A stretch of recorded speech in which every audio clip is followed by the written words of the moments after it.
I'm Brandon Lang. This is your Friday, December 26th edition of My Two Cents. In a moment, we're going to break down another free pick winner. On a little bit of a roll here with these freebies. Yesterday, we did a two-team 7-point teaser. We took Dallas and Washington over. We took the Chiefs from plus 13.5 to plus 20.5. Looks like we didn't even need to do that as Dallas and Washington got over and the Chiefs covered the number all the way through. Today, we're going to take a look at UTSA and Florida International tonight in bowl action. We'll have it for you. Plus a final take on Dan Campbell, Jared Goff, and the state of the Detroit Lions. We'll have it all for you in just a moment. Speaking of having it for you, we have had it for you all season long in college football. Current run, 14-6, $10 bettors up over $8,000. And the college football record here in 2025 is 32-18-1. And a $10 better sets at $6,855. That's the college football numbers. We come off a 75-dime winner on Western Kentucky Tuesday night, and that sets the table for the 80-dimer today with Minnesota and New Mexico. God, it's been a great college football season. We have 6 days of football left, 4 college football releases and 2 in the NFL to finish off this 2025 year in style. And today we continue to pad the college football numbers as it has been a spectacular college football season, and more importantly, the last 2.5 months. So let's go. College football winner 15-21, and let's get to 33-18-1 in college football this year with a second straight 80-dime winner. You remember number 1, Jacksonville State gets it done over Troy, laying 3, win by 4, 80-dimer. Number 2 in a row on this Friday card. All right, free pick winner in a moment. My 2 cents. You know, when the Kansas City Chiefs lost the Super Bowl last year to the Philadelphia Eagles, I came on this video report and I said they were done. I said Andy Reid and Patrick Mahomes would never win another Super Bowl together. People called me crazy and out of my mind. What happened this year? They didn't even make the playoffs. And when the Washington Commanders beat the Detroit Lions last year, I said Dan Campbell and the Detroit Lions were done. But this reverts back to when he went for it on 4th and 3, up 14, 6 minutes to go, third quarter. NFC Championship game, San Francisco 49ers, 2 years ago. You remember the play? Jared Goff had the guy wide open for the first down, and he threw it about 3 inches, 4 inches, 6 inches off. Detroit never recovered, and they lost that game. Then last year, in pursuit of the number 1 seed, what did Dan Campbell do? The Detroit Lions were traveling out to San Francisco, week 17. Did they need to win that game? No, they didn't. It didn't matter whether they won that game or lost because they had to come back home week 18 and play the Vikings to win the division, and there they go.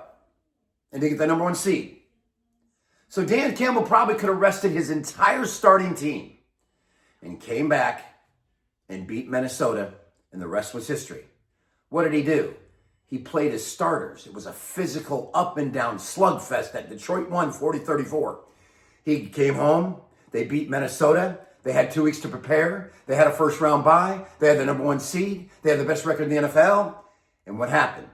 They got absolutely boat raced by the Commanders. Jared Goff, 3 interceptions. 1 was a pick 6. And the Lions got blown out. So this year they went in. People called and said they win the Super Bowl. I called and said, no way. Their run is over. And why is their run over? Let's think about it.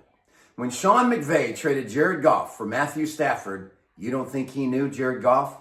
You don't think he knew I can't win the big one with Jared Goff? Now who has proven to be right? Has Jared Goff had his moments? You better believe he's had his moments. Has Dan Campbell had his moments? Absolutely he's had his moments. But what you've seen this year, and what you saw last year, and what you saw against the Niners, is I like Dan Campbell, the person. Man, do I ever.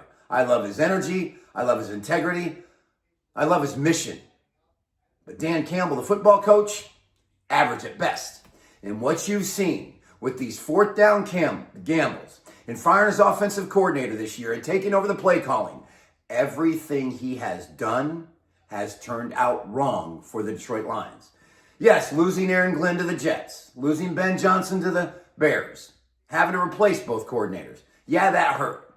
But at the end of the day, the team of Dan Campbell and Jared Goff have continued to come up short in the big pressure moments. You saw it last year against the Niners. You've seen it this year multiple times. And I'll say it to you again. Jared Goff is done. Dan Campbell is done.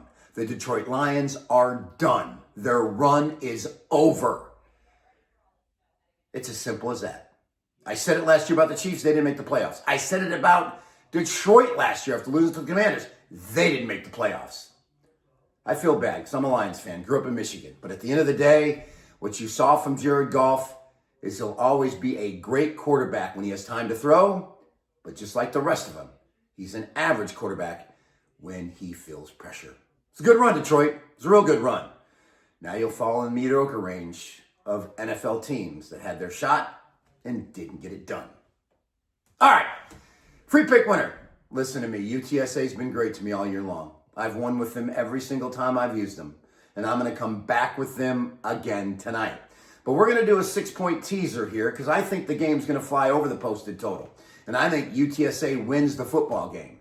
Both these secondaries of both teams have been depleted with opt-outs. And I think we're in for a track meet. And it's going to be a fun one to watch. So let's change that. Let's go a 2-team 7-point teaser tonight. Let's take UTSA from -5.5 to +1.5. Let's take that total from 60 down to 53. And let's watch both these offenses have a day. But at the end of the day, it will be the UTSA quarterback making more plays than FIU.